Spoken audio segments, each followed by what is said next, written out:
Oi de novo, pessoal. Nessa videoaula, nós vamos começar a falar de fórmulas e de funções. Mas, para isso, é bem aquele conceito inicial, que nós vamos aqui já aparecendo para vocês, os operadores aritméticos que são usados no Excel.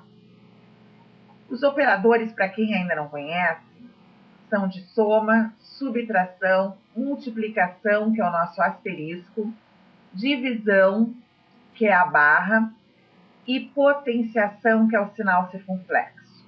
Então, está aqui exemplos sendo usados esses operadores e os resultados. Fazendo isso, tanto digitando numa célula ou na barra de fórmulas, eis aqui a barra de fórmulas, que nós podemos digitar diretamente aqui. Eu prefiro digitar direto na célula, tanto faz.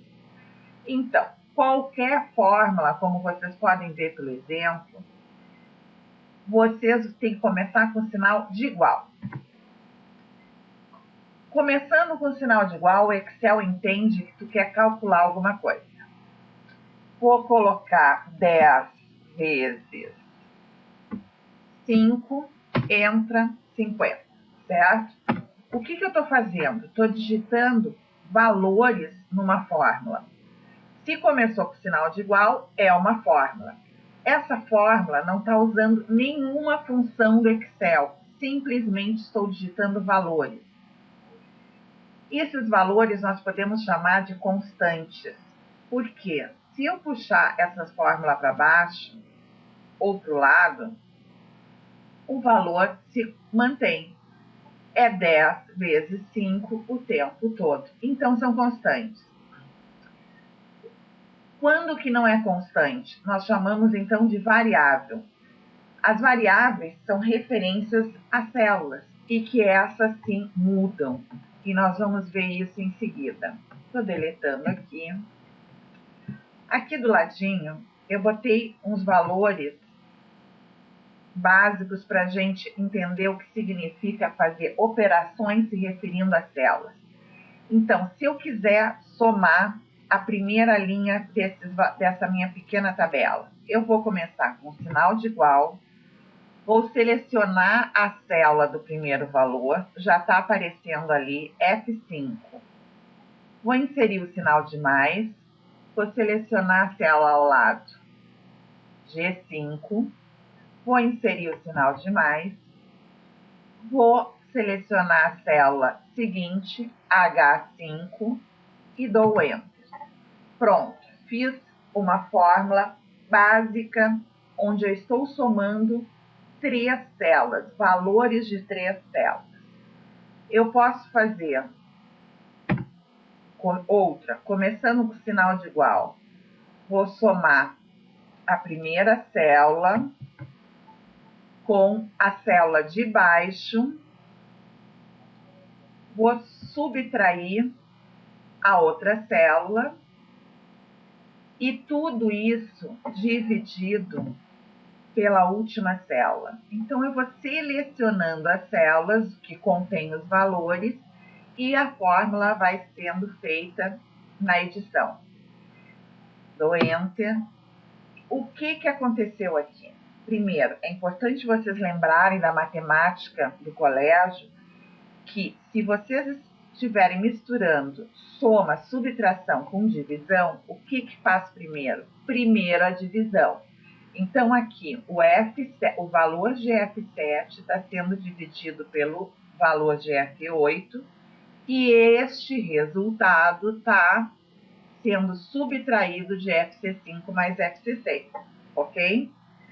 Se não era essa a ideia, vou fazer como eu fazia, como se faz na matemática, que é colocar entre parênteses. Então, vai primeiro somar, subtrair, porque os parênteses ficam fazendo primeiro, e depois dividir pelo valor de F8. Deu 0.